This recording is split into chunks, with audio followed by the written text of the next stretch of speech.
Sarangani is a province in the Philippines located in the Soxargen region. Its capital is Alabel, while Glan is the most populous municipality in the province. Join us on our road trip to Gamesa Beach, Glan, Sarangani. A long stretch of powdery white sand beaches with alluring beauty of paradise. Ayan, papunta na kami ngayon sa Sarangani Province. And nag-stop over lang kami dito sa Welcome to Sarangani Arc para mag-picture. Okay, ang next side trip natin ay dito sa I Love Sarangani signage na nasa complex lang kung saan nandito yung Sarangani Provincial Capital na pupuntahan natin. Pipicture lang kami dito. Ayan. Okay, next stop namin dito sa Provincial Capital of Sarangani. Ganda, no? Laki niya, Puskuliway. Parang Malacanang.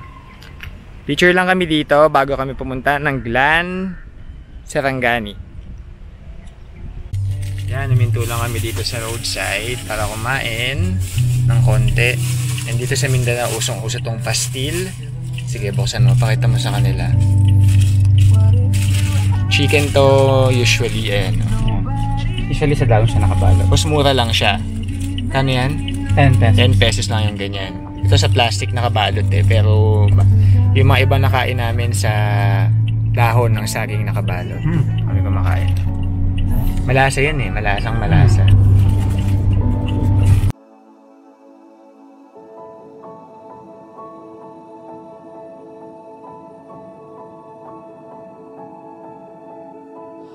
Stop over lang kami saglit dito sa signage ng Glan, Sarangani.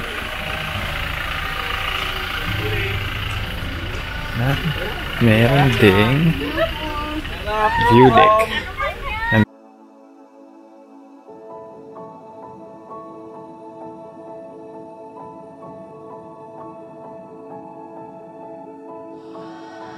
Hi everyone! After 2 hours na drive from Jensan, nandito na kami sa Glan, Sarangani Province. And kakadating lang namin dito sa Horizon Beach Resort.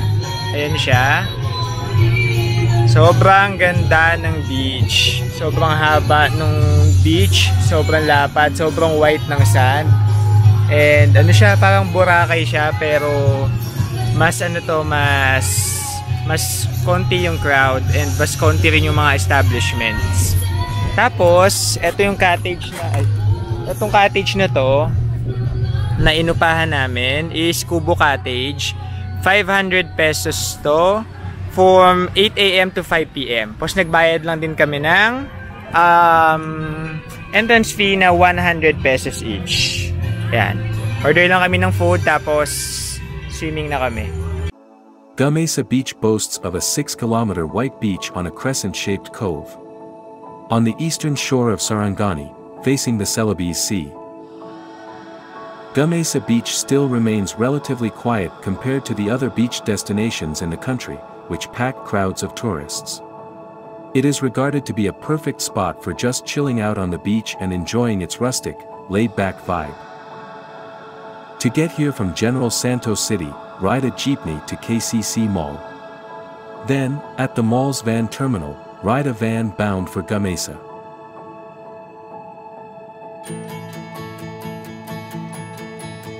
This is an all-year-round destination best visited during the annual Sarbay Festival or generally during summer.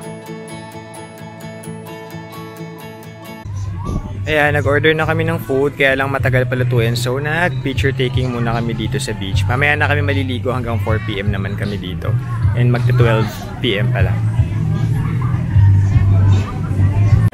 Okay, lunch time. Nag-order kami ng pork humba, yema cake, soft drinks kasi ang init. Dito kami magla-lunch sa aming cottage.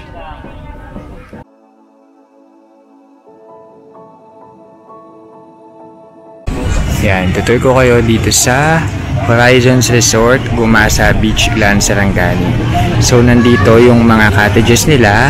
Nandun naman sa bandang likod yung mga room for rent for overnight. Ito naman yung lifeguard and first aid station. Nandyan din yung mga water activities nila. Tapos, ayan yung beachfront. Mahaba siya, pero yung ibang part kasi is ibang resort na. So, may mga nakaharang na lubid. Tapos, kung makikita nyo, yung beachfront ng Horizons Beach is malaki. Kaya, hindi kayo magsisiksikan kahit madaming bisita. Buhangin, white sand na fine, pino. Tapos habang papalapit naman sa dito sa shore, medyo nagkakaroon na ng konting mga corals and bato-bato, pero yun, maganda siya dito. Low tide ngayon kaya kung makikita nyo, hanggang doon buhangin pa din, pero usually yata hanggang dito sa part na to may tubig dyan. Dun sa part na yun may parang mga rock formations, kaya hindi na namin pinuntahan. Tapos yung tubig, ano siya, halong mainit at malamig. So medyo dito sa part na to, medyo mainit-init, maligam-gam yung water. Kaya pagdating na doon sa banda doon, medyo lumalamig na.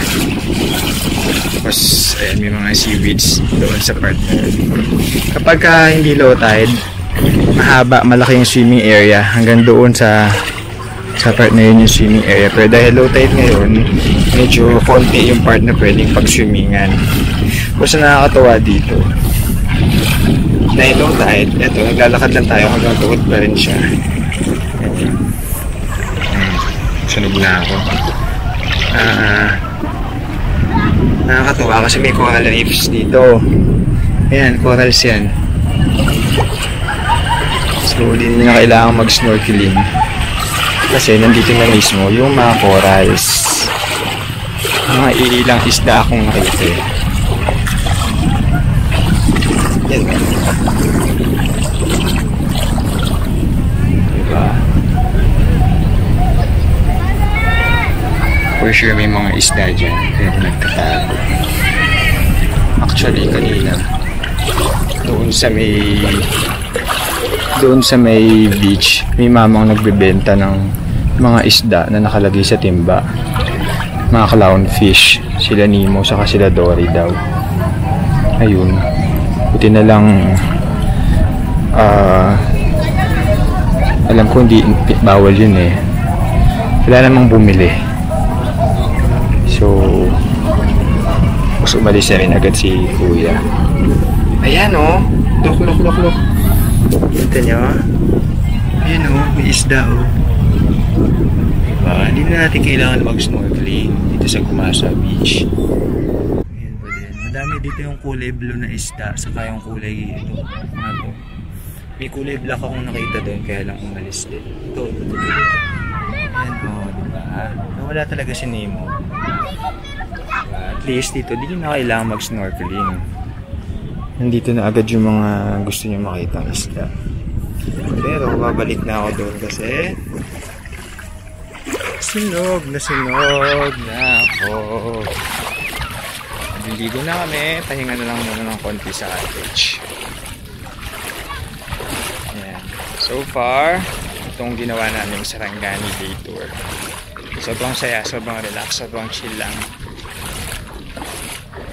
And masaya ako na isa na akong probinsya ang nadagdag sa aking listahan.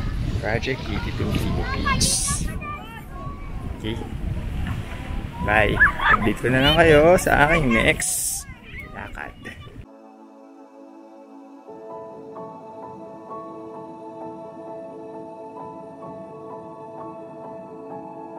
Sarangani is my 61st out of the 82 provinces in the Philippines. 21 province to go, #Project 82 Philippines.